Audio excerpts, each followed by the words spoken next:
Breaking news విద్యుత్ ఛార్జీలపై YCP విమర్శలు counter ఇచ్చారు ఎమ్మెల్యే కూన రవికుమార్.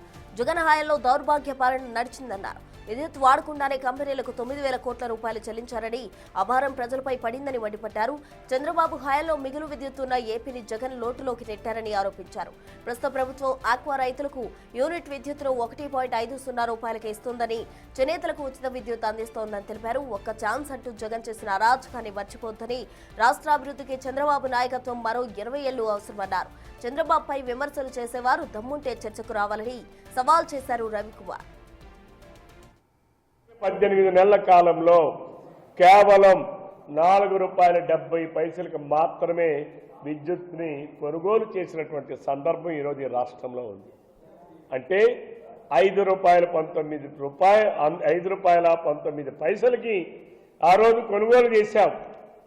జగన్మోహన్ రెడ్డిని సూటిగా ప్రశ్నిస్తున్నా, నువ్వు ఎంత కమిషన్లు దండుకున్నావు? అంతేకాదు ఆ రోజు చేసినటువంటి ఒప్పందాలు ఏదైతే వివిధ కంపెనీలతో చేసుకున్నటువంటి ఒప్పందాలను నేను రద్దు చేస్తున్నానని చెప్పి ఈ రాష్ట్ర ప్రజల మీద 9,000 కోట్ల రూపాయల భారం మోపాడు.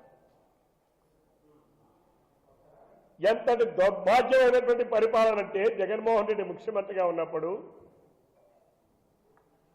ఈ రాష్ట్రంలో విద్యుత్తును వాడకుండా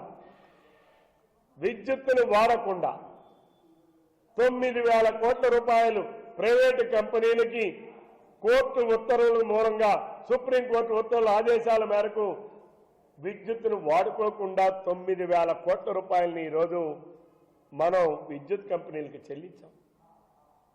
ఈ భారం ఎవరి మీద పడింది?